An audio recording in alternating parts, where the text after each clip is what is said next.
It's 2 a.m. on a freezing winter morning in 1320 CE, and you're a 28-year-old baker in the city of London. You stumble out of bed in the cramped room above your bakery, feeling the chill seep through your thin tunic. Your hands are still raw from yesterday's kneading, and you're about to light the massive brick oven that will take 2 hours just to reach proper temperature, all while the weight inspectors might show up at dawn to drag you through the streets if your loaves are even half an ounce underweight. Welcome to medieval baker life. It's not quite the romantic artisan existence you might imagine. Today, we're diving into what daily existence was actually like for bakers at Europe's medieval bakeries. And I'm warning you right now, this is going to shatter any romantic notions you might have about the noble craft of baking in the Middle Ages. We're talking brutal working hours, harsh punishments for minor mistakes, crushing guild regulations, and a profession where one bad batch could literally destroy your entire livelihood. Let's start with a day in the life. Because if you think waking up at 4 a.m. to prep for a morning shift is rough, medieval bakers would like a word. Your day, from darkness to darkness. A medieval baker's day began well before sunrise, typically around 2 or 3 a.m. Why so early? Because bread needed to be ready when the town awoke, and the entire process, from firing the oven to producing edible loaves, took hours of backbreaking labor. The first task was lighting the oven. Medieval ovens were massive structures made of brick, stone, or clay, deliberately built separate from other buildings because they posed such a catastrophic fire risk. These weren't the convenient gas ovens we know today. You had to gather bundles of brushwood or split logs, wood you'd collected and stored during the previous summer, and build a fire inside the oven chamber itself. The wood had to be dry, ideally below 20% moisture content, or it would smoke and fail to generate proper heat.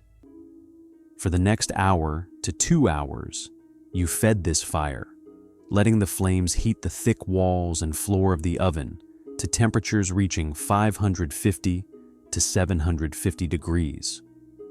You couldn't just check a thermometer.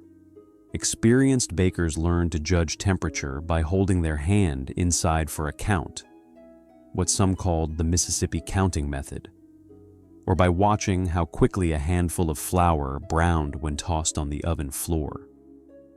Once the oven walls glowed with retained heat, you raked out all the embers and ash, swept the floor clean with a damp cloth, and sealed the door. Now you had a falling oven, an oven that would gradually cool over the next several hours, and you had to time your baking perfectly to match the descending temperature. While the oven heated, you prepared the dough. Many bakers had received their dough already kneaded from peasant women who brought it in baskets, but others kneaded hundreds of pounds themselves in large wooden troughs. The ingredients were deceptively simple: flour, water, salt, and leavening. But leavening was tricky. Most medieval bread was unleavened, dense, and flat.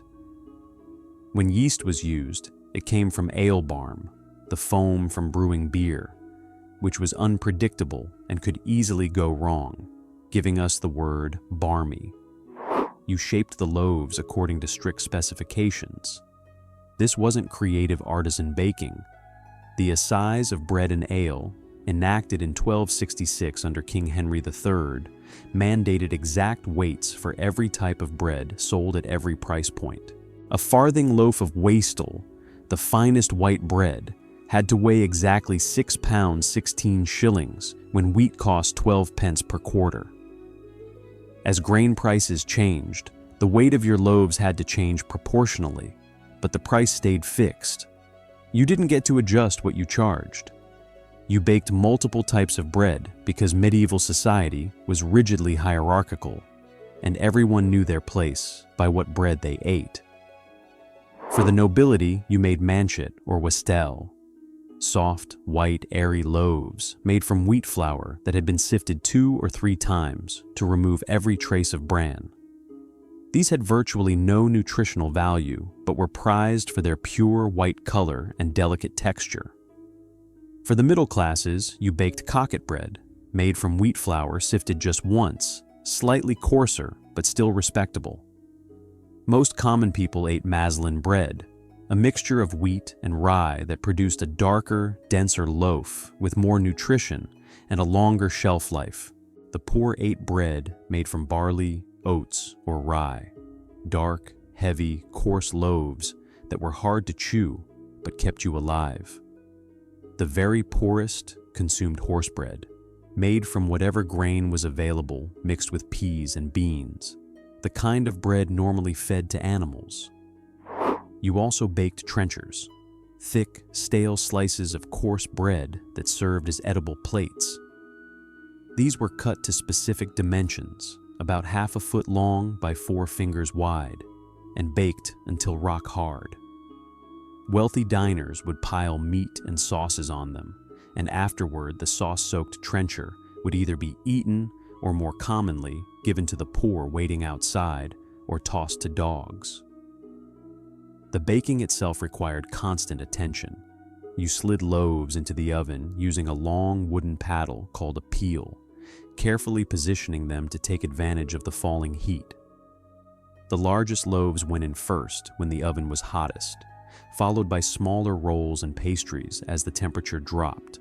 You worked through the morning producing batch after batch, perhaps 50 to 100 loaves depending on your oven size and your contracts.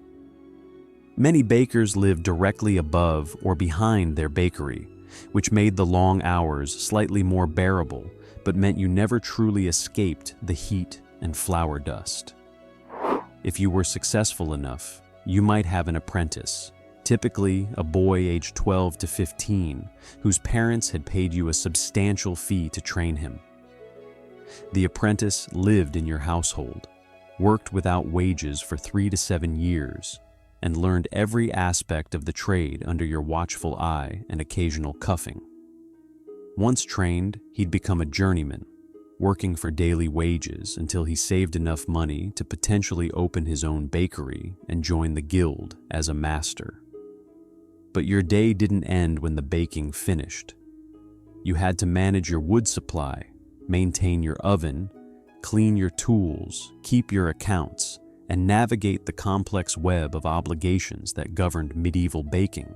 You paid rent to your landlord, fees to the guild, and taxes to the town. If you were renting your oven to nobles, who often required their serfs to use public ovens and paid bakers for the privilege, you had to schedule that time carefully around your own baking needs and those of townspeople who paid to use your oven for their home-prepared dough. When law and punishment collide, here's where being a medieval baker gets genuinely terrifying. The Assize of bread and ale wasn't just a pricing guideline. It was strictly enforced law with brutal consequences for violations. Town officials conducted surprise inspections. They'd arrive at your bakery unannounced with scales and weights, select loaves at random, and weigh them against the official standard. If your loaf was even slightly underweight, if that farthing wastel came up short by a few ounces, you faced immediate punishment. For first offenses, you might pay a fine, but fines accumulated quickly, and repeat offenders faced escalating consequences that were designed to be publicly humiliating. The hurdle was a common punishment in London. You'd be placed on a wooden sled with the offending loaf tied around your neck, then dragged through the crowded streets from the Guildhall through Cheapside to Temple Bar. Your fellow bakers were required to watch, and the public jeered and pelted you with refuse. The pillory was even worse. You'd be locked into a wooden frame in the market square with your head and hands immobilized, the substandard bread displayed prominently. For hours, you'd stand there while angry customers, people who felt cheated by short weight or adulterated flour, threw rotten vegetables, stones, or worse. Some bakers had their head shaved first to add to the humiliation. In Southampton, an astounding 79% of penalties involved bread forfeiture. Officials simply confiscated your illegal loaves and sent them to feed prisoners. But the worst punishment was reserved for serious offenders: destruction of your oven.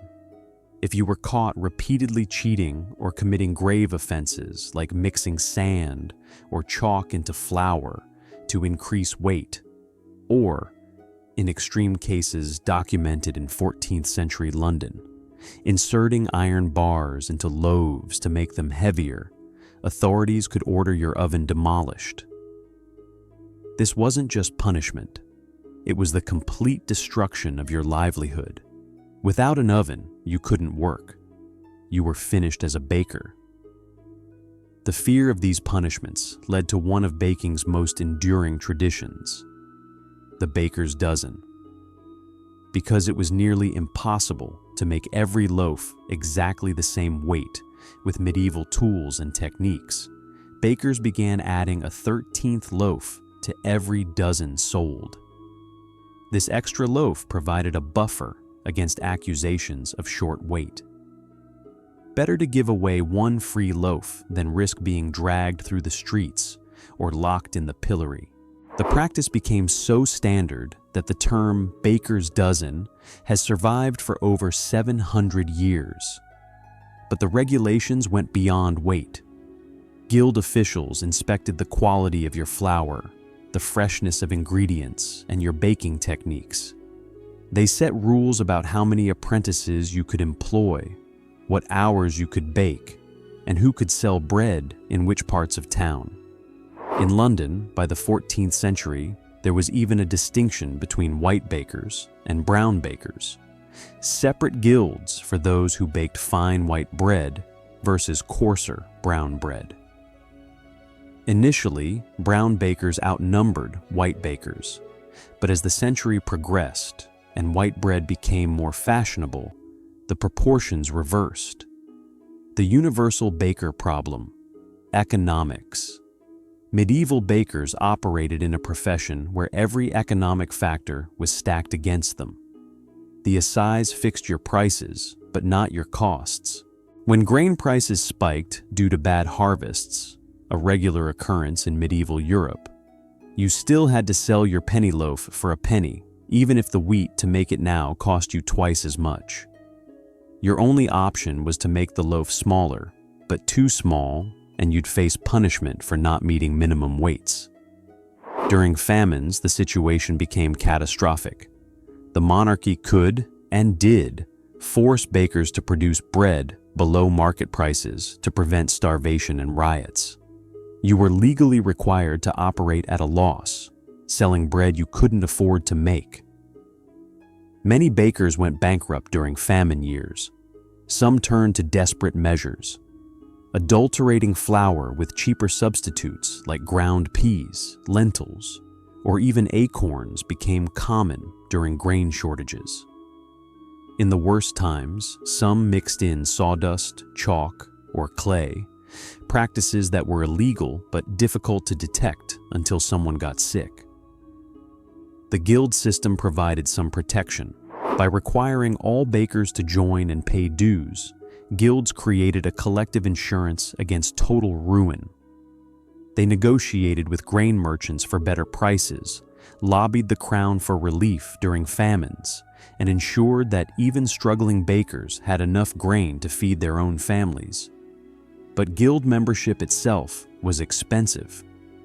You paid entrance fees, annual dues, and various levies for special occasions. The guild controlled who could become a master baker, often requiring proof not just of skill, but of wealth and social standing. Poor journeymen might never afford to open their own bakery, working for wages their entire lives. An apprenticeship alone could cost a family dearly. The training fee plus room and board for 3 to 7 years represented a major investment, affordable only to middling families with capital to spare. For the truly impoverished who dreamed of learning the baker's trade, that path was simply closed. The oven itself was a massive capital expense. Building a proper brick oven large enough for commercial baking cost as much as a modest house.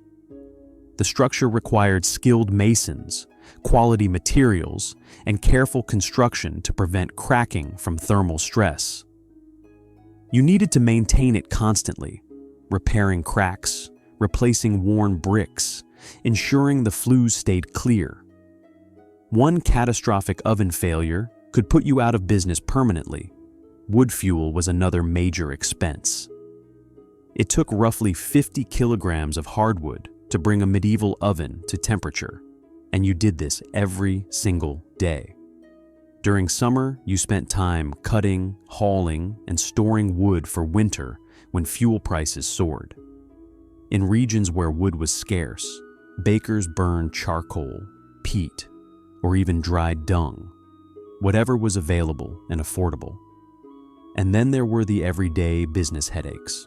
You kept accounts, dealt with suppliers, managed employees, resolved disputes with customers, attended guild meetings, and navigated the complex social hierarchy of medieval town life. You were expected to contribute to civic duties, pay taxes, and maintain good relationships with local authorities who could make your life miserable with arbitrary enforcement of regulations. Why any of this matters? Despite the hardship, medieval bakers were absolutely essential to society. Bread was the staff of life, the single most important food that kept medieval civilization functioning. While nobles feasted on meat and the poor scraped by on pottage, everyone ate bread. It constituted 70% or more of the average person's caloric intake. Without bakers, towns couldn't exist. The profession created one of medieval Europe's first true urban working classes. Unlike peasants tied to agricultural cycles or nobles living off inherited land, bakers were skilled tradesmen who earned their living through craft and commerce. They trained apprentices in a systematic way that spread knowledge and maintained standards across generations. The guild system, for all its restrictions, pioneered forms of professional organization, quality control, and worker protection that influenced countless other trades.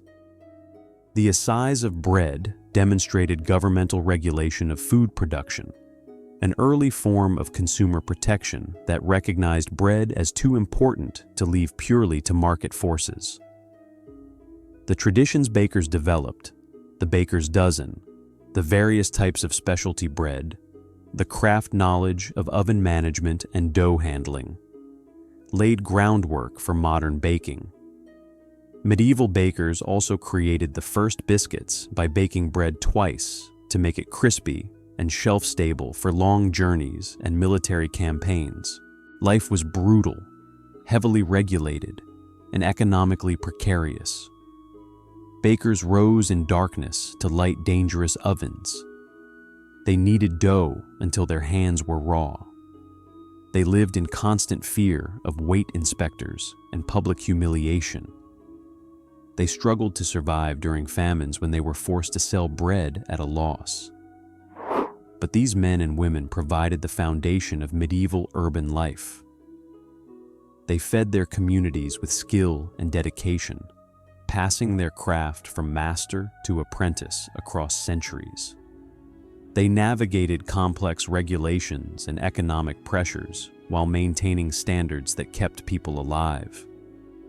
They were the unsung heroes of medieval daily life, not knights or lords, but working people whose labor fed a civilization. If you enjoyed this deep dive into medieval baker life, smash that like button and subscribe for more analytical approaches to history. What other aspects of medieval daily life would you like to see covered? Let me know in the comments below. As always, thank you for watching, and see you in the next one.